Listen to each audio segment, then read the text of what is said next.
Hi, DovBaron here, Full Monty Leadership, with another Full Monty sweaty leadership tip.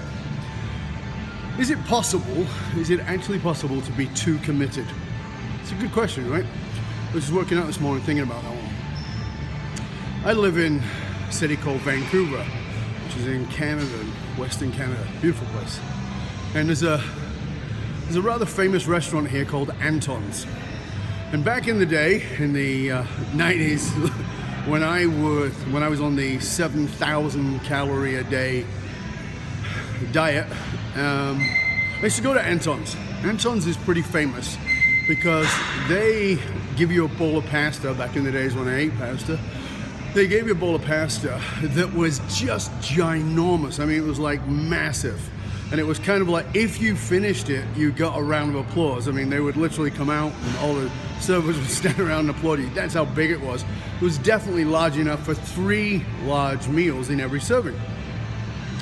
And I actually did finish it once. But I remember the last time I went there, which was probably, I don't know, 4 or 5 years ago.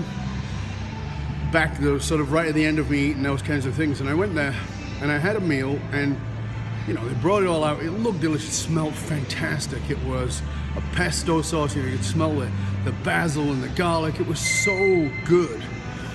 And it looked really delicious. And I started eating it and was enjoying it. It was very good. It looked like I'd hardly touched it. I barely got the top off this heap of beautiful pesto pasta. And I stopped. And the person I was with said to me, "You're not going to finish that?" you know, like, no. Really, that's all you're going to eat?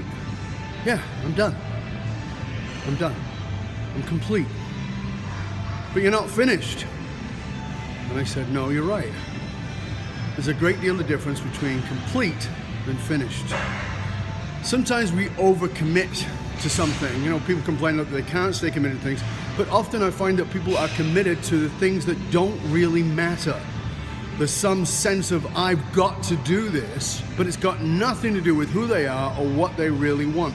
So in your life, as your leadership tip today, in your life, I want you to take a look at what you're actually complete with that's not finished. Maybe you have got this idea in your head, you're supposed to finish whatever this is, but actually what it is a distraction from what really matters. Maybe it's a distraction from what you really need to be focusing on, what you really truly need to be committed to. So my challenge to you today, my sweaty leadership tip and challenge to you is this. Take a look at what's not finished, but is actually complete. This is DovBaron, founder of Full Monty Leadership. That's www.fullmontyleadership.com. And thanks again for joining me. I'll see you next time. Remember to share this with all the people you know who might get benefit from it.